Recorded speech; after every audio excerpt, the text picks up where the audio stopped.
Bonjour, c'est Émilie et aujourd'hui je vais vous faire une vidéo concernant la prochaine pleine lune qui sera le 12 mai.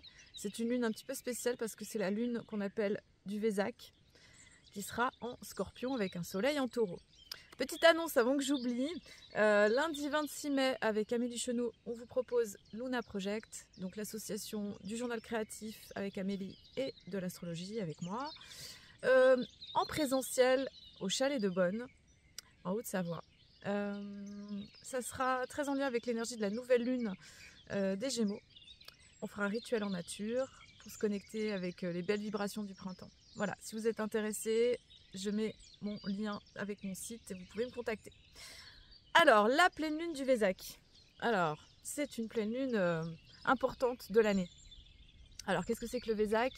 Le Vésac, c'est cette fameuse pleine lune qui est dans le signe du Scorpion, quand le soleil est en Taureau, forcément, on est toujours dans un axe opposé dans les pleines lunes, nouvelle lune qui a commencé le 27 avril, donc là on est à l'apogée du cycle, et on arrive avec cette énergie du Vésac. Le Vésac, c'est cette fête qui se vit au mont Kailash, dans l'Himalaya, où les initiés se retrouvent en procession, en reliance avec l'énergie de Bouddha.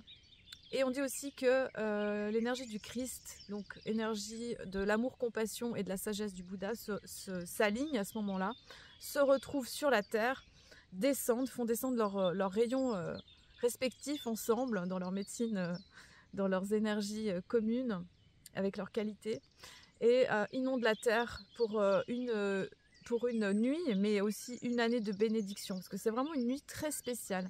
C'est vraiment un moment spécial, justement, quand on est connecté avec cette énergie, justement, propre à Bouddha, propre au Christ, et dans cette alchimie qui vient inonder la terre, offrant des bénédictions à la fois de fertilité, de vie, et aussi de transformation, de transmutation. Je trouve que c'est très en lien avec l'énergie de la flamme violette. Voilà, cette couleur violette, donc c'était drôle tout à l'heure en passant. Voilà, il y avait cette branche qui était coupée et je me suis dit vraiment, le Vésac pour moi est vraiment connecté avec cette énergie de la flamme violette. Voilà, je vais vous expliquer ensuite pourquoi. Voilà, cette alchimie subtile de ce feu en fait qui vient transmuter les énergies karmiques, émotionnelles, transgénérationnelles, émotionnelles, enfin voilà, tout ce qui a besoin de se transformer dans nos vies. Parce que voilà, pleine lune en Scorpion, donc la lune en Scorpion, elle est particulièrement intense. Voilà, cette pleine lune en Scorpion qu'on retrouve justement au moment où le soleil est en Taureau, elle est particulièrement puissante. Alors, la lune déjà en Scorpion, c'est pas une position très facile pour la lune. Elle se plaît plus dans l'énergie par exemple du Cancer. C'est une position qui fait que c'est une lune qui va être alors très sensible, réceptive, hyper vigilante, très médium, et qui peut plonger aussi dans les profondeurs intérieures. Les lunes en Scorpion sont souvent des personnes qui descendent, je dirais, dans leurs enfers, qui peuvent descendre vraiment dans des marasmes émotionnels. Donc on est aussi dans l'énergie de l'eau un peu stagnante, l'énergie du Scorpion, des énergies qui sont là, qui vont vraiment dans les profondeurs, qui c'est un petit peu la rencontre avec les démons intérieurs. Donc cette lune en Scorpion, elle est puissante parce que en fait, elle a accès à tout. En fait, il y a rien qui peut être caché. En fait, elle voit tout, elle ressent tout. Donc c'est une lune où on peut justement être en contact avec nos émotions, nos perturbations profondes. Ça peut faire remonter effectivement des angoisses, des peurs. Voilà, tout ce qui est un peu caché, eh bien la lune en Scorpion, elle va le révéler en fait. Elle va révéler les eaux profondes qui sont à l'intérieur et qui vont demander quelque part à être vues, rencontrées.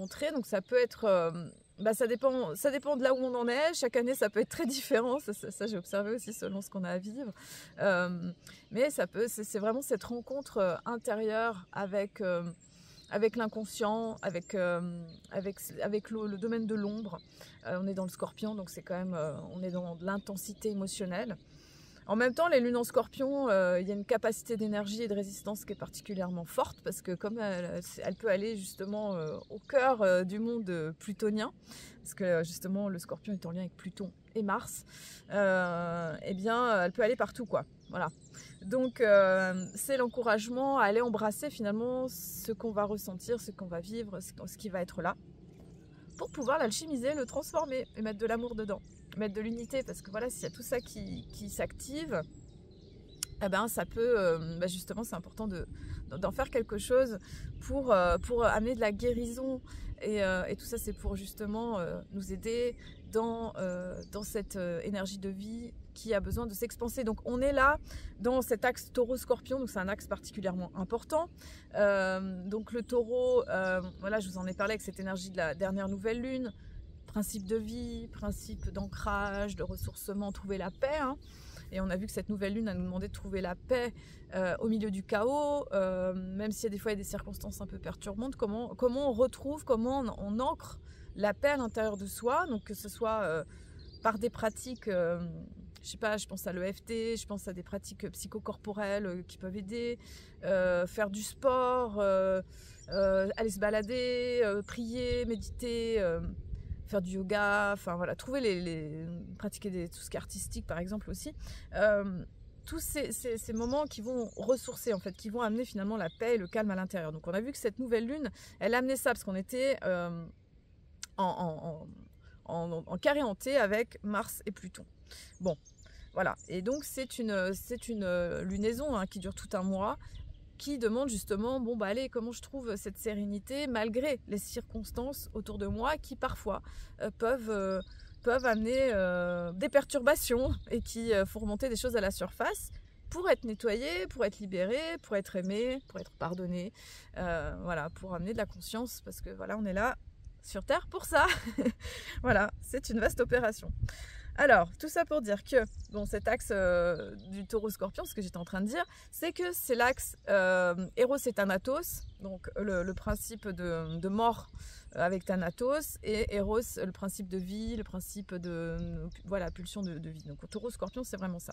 Donc, le taureau, il est vraiment dans cette énergie pour amasser, posséder, ancrer, s'incarner, amener vraiment une dimension de jouir de la vie dans tous ses aspects les plus matériels. Que ce soit voilà, tout ce qui est en lien avec l'alimentation, la sensualité, la beauté, prendre le temps, vraiment sentir l'incarnation corporelle et charnelle de la dimension d'être dans des corps sur la Terre, hein. Je trouve que ça c'est vraiment quelque chose qui est vraiment important, et la période taureau nous rappelle vraiment cette dimension de l'incarnation sur Terre, que ce soit par la manifestation justement des fleurs, des animaux, voilà, on entend les oiseaux qui chantent, les couleurs, la beauté, hein, la nature, elle aide beaucoup, je trouve, dans la période taureau, parce qu'elle manifeste vraiment la beauté. Et puis le mois de mai, eh bien, c'est le joli mois de mai, en lien avec l'énergie de Marie, en lien avec l'énergie de la fertilité, de cette manifestation de la vie, en fait, qui s'expanse.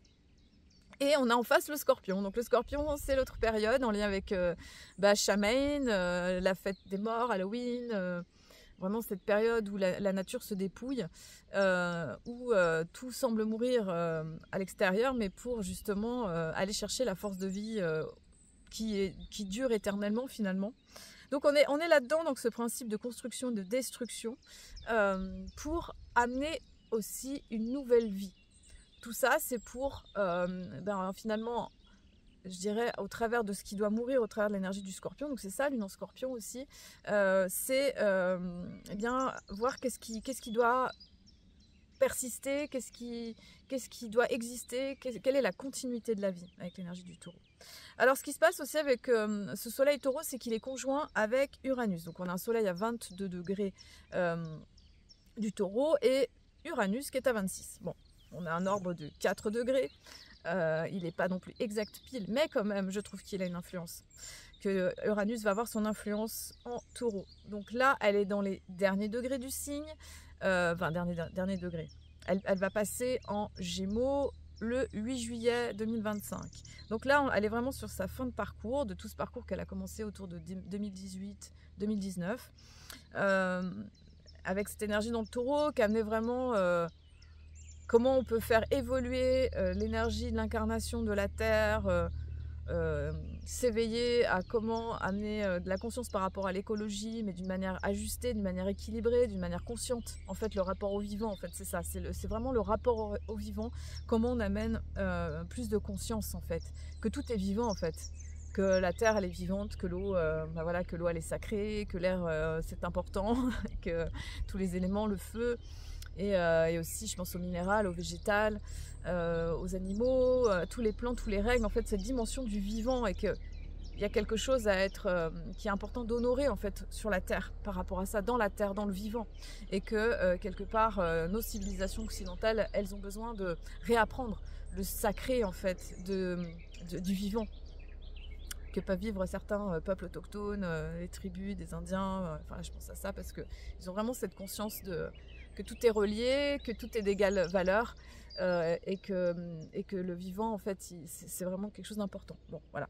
Donc Uranus en Taureau, ben voilà, elle amène cette dimension du vivant, de l'éveil, de comment on se bouge par rapport à ça. Et Soleil Uranus, eh bien c'est un moment de surprise, c'est un moment de surprise, c'est un moment d'éveil, c'est un moment où il peut y avoir des choses un peu inattendues pour nous éveiller, pour nous révéler, pour amener des choses qui bougent, mais dans le sens de ce qui est important en fait, parce que Uranus, elle amène toujours son lot de changements là où ça doit bouger chez nous, ou dans la vie, ou dans ce qui a besoin d'être éveillé, parce que la Terre, comme je dis à chaque fois, mais elle est en train d'ascensionner, donc voilà, on n'est pas là, on n'est pas que sur une planète vacances entre guillemets, c'est pas ça, c'est vraiment, on est en train de s'éveiller, l'humanité, tout ça, donc c'est vraiment important d'amener cet éveil. Donc cette pleine lune, elle est au cœur de cet éveil, elle est au cœur de ce vivant, et elle est au cœur de ce qui doit évoluer. Donc Soleil Uranus, ça peut donner un côté parfois un petit peu perturbant, ou un peu qui vient faire bouger les choses si elles doivent bouger à l'intérieur. Donc c'est une pleine lune quand même qui est un petit peu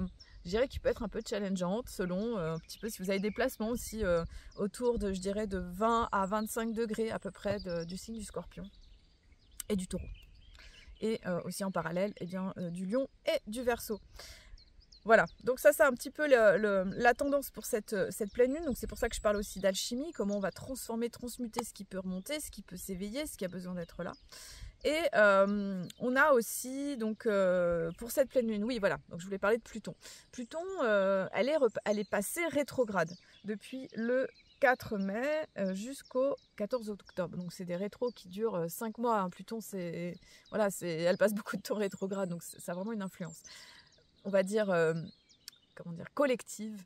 Et ça peut aussi impacter notre vie personnelle. Alors on n'est pas sur les planètes personnelles comme Mercure, Vénus, Mars, toutes ces rétros qu'on a connues dans ce premier trimestre de 2025. On est plutôt sur, comment dire, sur voilà, des transformations profondes, mais qui peuvent, quand Pluton rétrograde, ramener à la surface, donc, et très en lien avec cette pleine lune du Vésac Scorpion, des émotions profondes, inconscientes à aller révéler, à aller voir.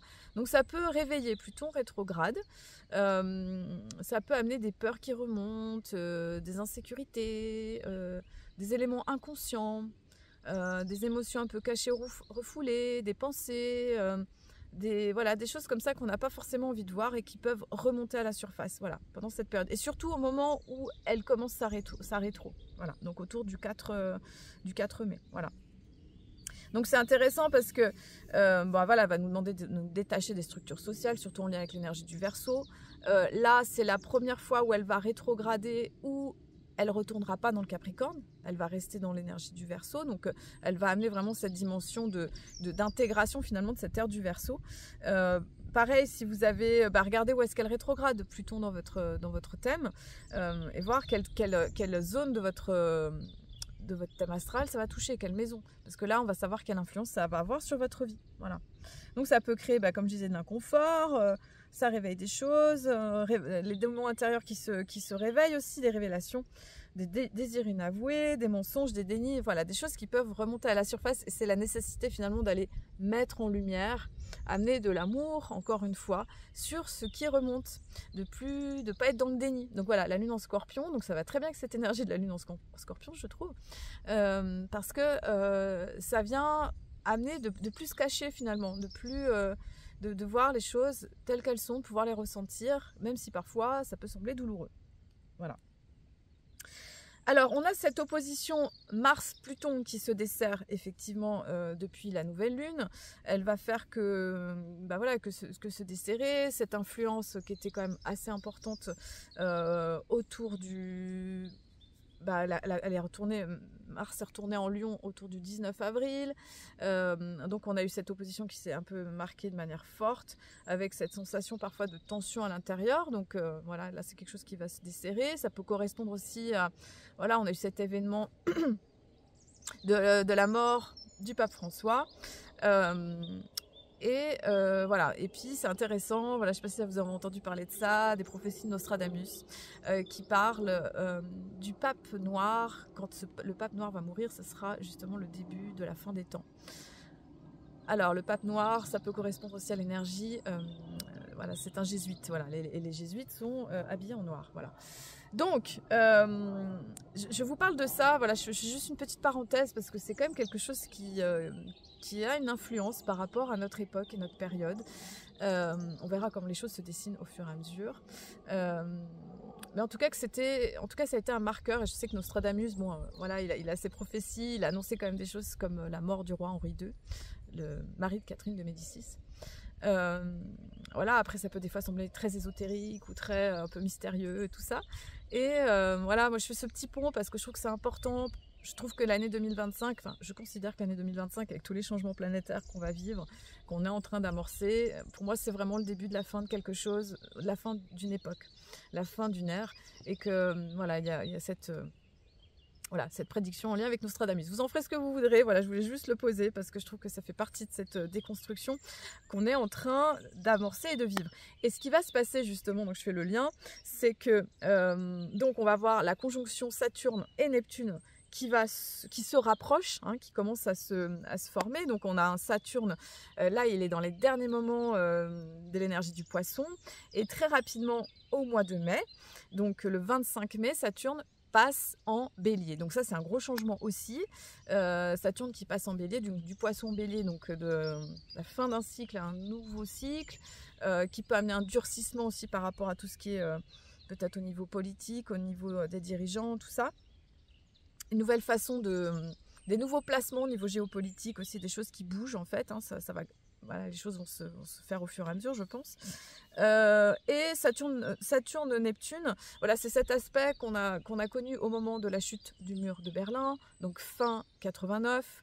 Donc toutes les personnes qui sont nées autour de 89-90, ils ont vraiment toutes ces planètes stellium dans le Capricorne. Donc là, ça ne sera pas dans le Capricorne, c'est dans le Bélier. Mais pourquoi je vous parle de ça? Parce que c'était vraiment la chute de la fin d'un système en lien avec le communisme, ce placement, en lien avec la guerre froide, quelque chose qui a vraiment...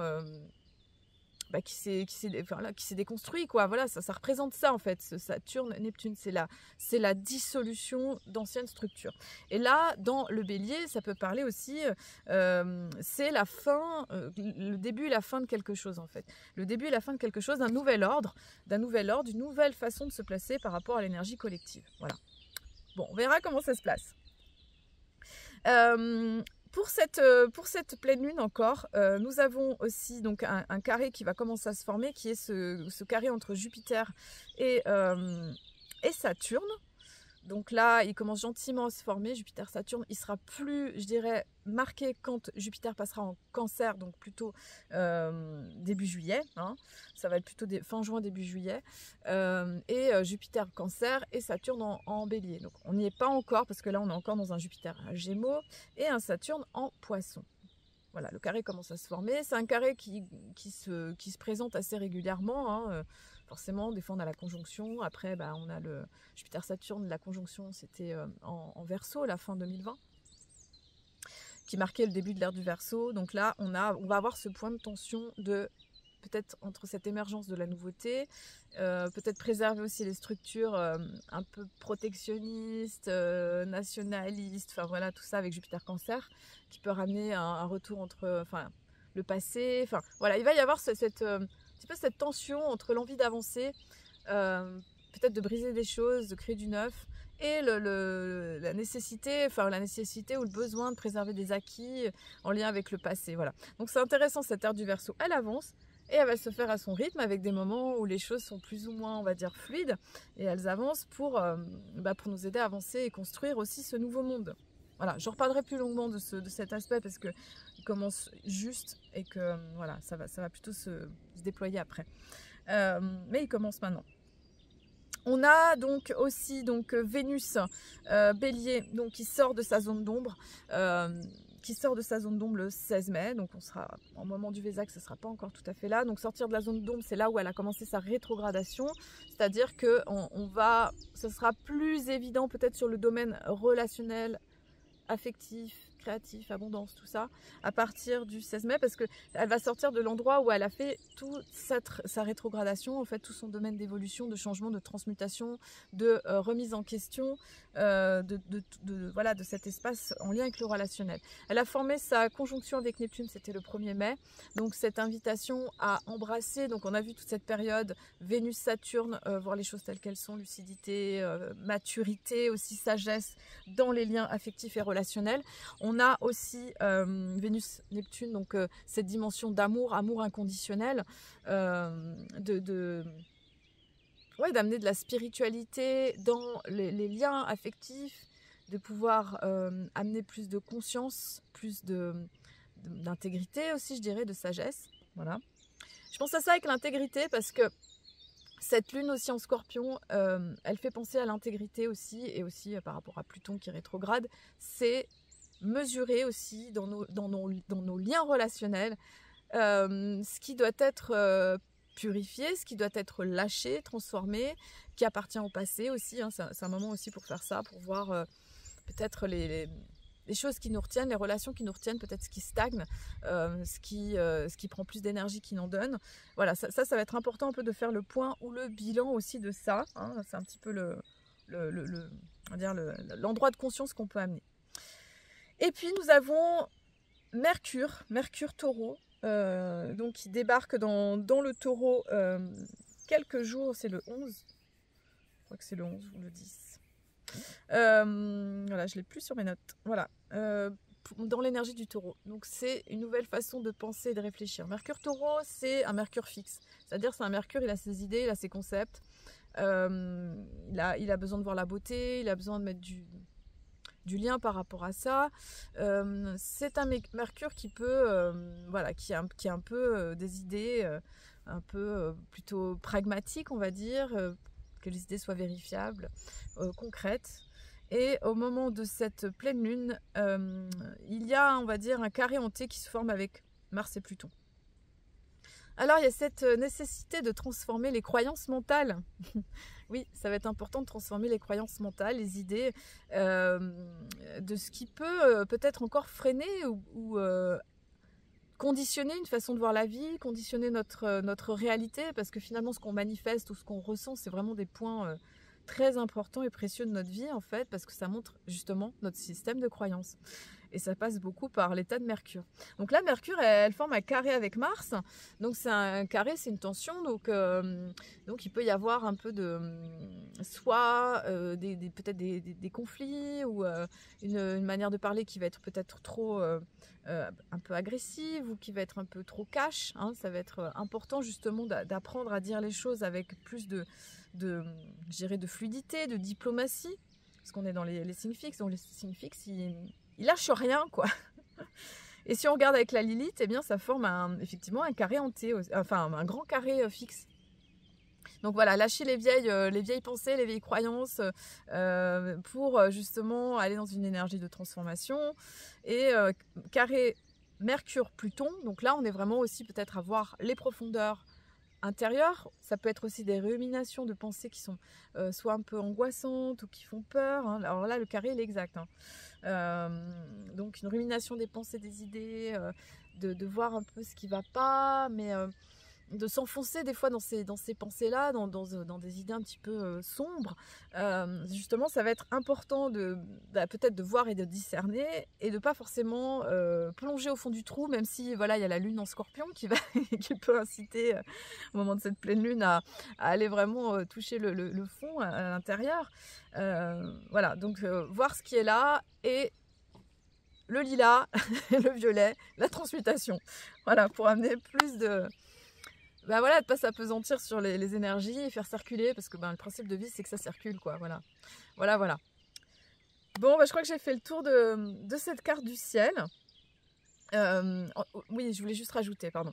On a aussi cet aspect entre Neptune, Uranus, qui sont en sextile, Neptune, Pluton, sextile, Pluton, Uranus qui forment un trigone. Et là, c'est comme si ces énergies en fait des grandes planètes transgénérationnelles, elles amenaient une espèce de baume pour amener l'évolution d'une manière plutôt fluide, même si on traverse des gros changements, des grosses zones d'intégration intérieure qui ne sont pas toujours très évidentes et simples. Et en même temps, bah, c'est pour amener vraiment toute cette nouveauté d'une manière là plutôt subtile et plutôt, je dirais, harmonieuse, voilà, dans l'harmonie. Parce que ça peut aussi se faire dans l'harmonie. Bon, bah, je vous souhaite une très belle pleine lune. Je vous recommande, si vous avez envie de faire des petits rituels de brûlage d'émotions, de transmutation d'énergie, parce que ça va être un bon moment pour faire descendre ces énergies de guérison, de connexion avec ce mont Kailash, de connexion avec l'énergie du Christ et du Bouddha, dans ces dimensions les plus spirituelles, de cette lumière spirituelle qui descend, qui va ensemencer la terre. Et vraiment, plus on le vit comme ça, plus ça amène justement cette sensation de purification, mais dans la douceur, dans la beauté de la vie, dans le renouvellement, dans la sensation d'être soutenu et d'être guidé par l'univers pour nous aider à évoluer et amener plus de lumière, plus d'amour, plus de conscience sur cette terre. Je vous dis à très bientôt, passez une belle pleine lune et à bientôt.